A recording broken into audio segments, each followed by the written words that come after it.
What is good, guys? It's Rey-Jay back with another video, and in this one I want to break down what's going on with SPY, Tesla, Nvda, the QQQ, and a couple of other tickers. I want to break down what's happening with the economic calendar moving forward, what's happening with some very big developments on the charts, what you should be watching for as time progresses.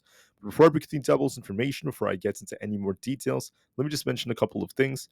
I am personally not a financial planner, so take nothing I say as financial advice. And also, if you guys can, please check out the Moomoo link, which is down below and in the description. If you sign up for Moomoo, deposit $100, you're guaranteed 7 free stocks. Each are going to be from the Magnificent 7, and the offer ends very soon in just a couple of weeks. Anyways, for the market right now, we're starting to see SPY just continue to trade within this range, and we see the same thing happening throughout the markets. But I want to call out, we have some very important data coming that's going to affect whether or not this continues.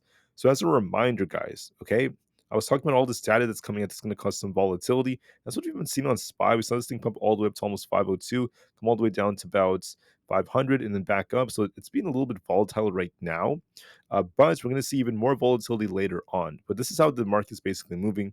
So with the Joel's job openings report, this was below expectations, showing some contraction in the labor market. Same thing is going on with job quits. It's actually a little bit below expectations. The ISM new order status showing some weakness right now, despite the fact that manufacturing prices are going up. So it's not the best of news, at least so far.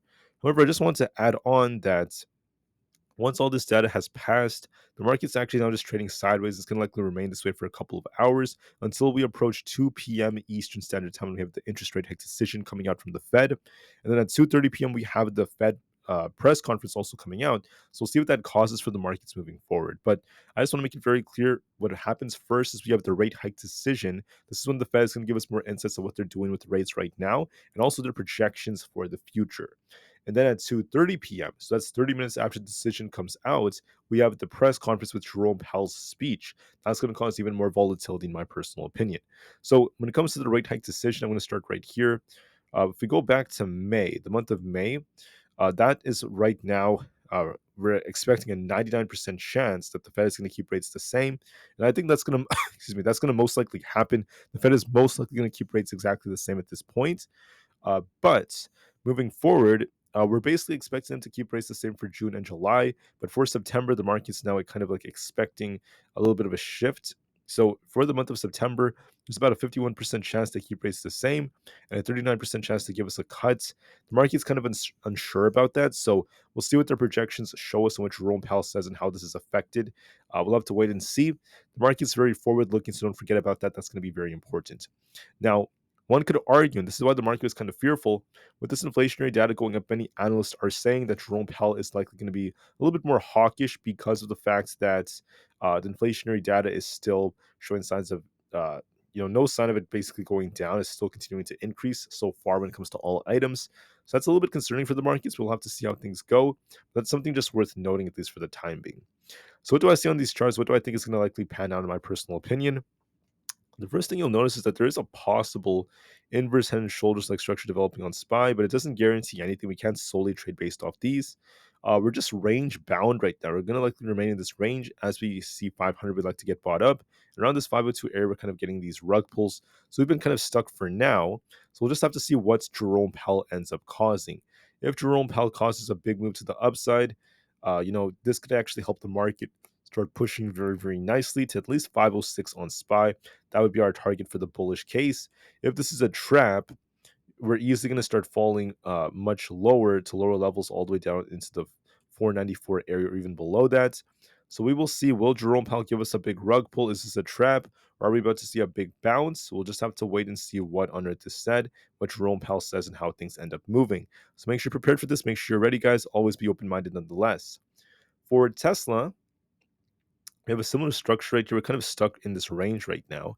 Now, Tesla likes to get bought up between 178 and 179. This is where Tesla gets bought up a lot. And we have resistance around this 184 area and also at 182. Tesla's been stuck within this range for the entire day, essentially, so far. So we'll see what happens to Tesla. If Tesla turns bullish after Powell's speech, so let me just remind you, we're going to likely remain range bound for now. Right now, we're going to likely be range bound. But once Jerome Powell starts his speech and starts opening his mouth, that could change everything. If we get a big bounce, Tesla could run up to about 186 plus. If we get a rug pull, we're easily going to fall all the way down into like the 175 area, even well below that. So we'll have to see how things go. SPY is showing a little bit of weakness. We'll see how it reacts to 500, though we are seeing some buyers who are trying to defend it here. But once again, guys, market is still stuck within these ranges. It's still not looking that strong. For the triple Q, similar to SPY, I mean, we had an inverse and shoulders kind of invalidating this right now. So are we about to see a big rug pull before we get any kind of like data from the Fed? Is the market about to sink all the way much lower? Because now the QQ is approaching the 420 support. Losing this, and if Jerome Powell causes a follow through movement and we continue to lose this, we're going to be seeing a much bigger dip. If we get a big bounce, if we end up getting a big bounce thanks to the Fed or something like that were to happen, then yes, we could see the QQ come back up to about 426 plus. Otherwise, we're still kind of range bound. We're still kind of stuck, so we want to give this some time. For Aapl, Apple's also showing signs of a nice accumulation right here, nice double bottom like structure. If Powell causes a pump, so it's going to likely just be very slow in this 170 area for now.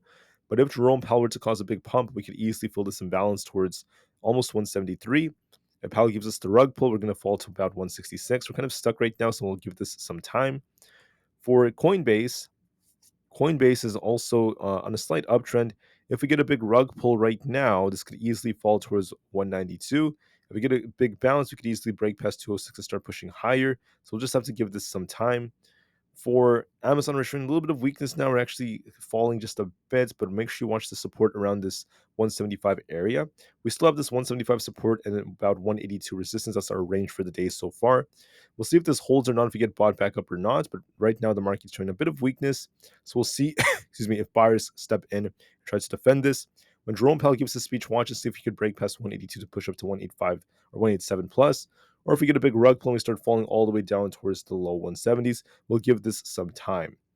On top of this, for Meta, it actually managed to reclaim 430, which is a pretty good sign.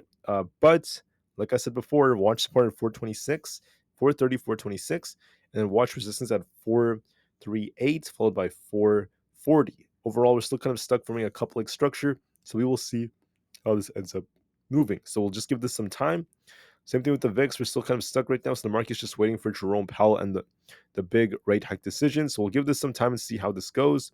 Otherwise, the market's kind of choppy, at least for the time being. So we'll see how things go, guys. We'll be very, very patient and open-minded, and let's just hope for the best. We'll see if this inverse head and shoulders holds. If we end up losing the low right here at 499.5 on SPY, then we could invalidate this, and this may not even play out. So we'll see. Will we get a pump thanks to the rate hike decision? Will Powell give us the pump? Are we about to see a big rug pull? We'll just have to wait and see. Right now, the market's still stuck within these ranges, so just be patient and watch for some high volatility. Once again, at 2 p.m., we have the rate hike decision coming out, and at 2:30 p.m., we have the press conference with Jerome Powell giving a speech. We'll see how it goes. Get ready, guys. Do what you have to do, and I'll see you guys in the next one. Thank you for listening, and peace out.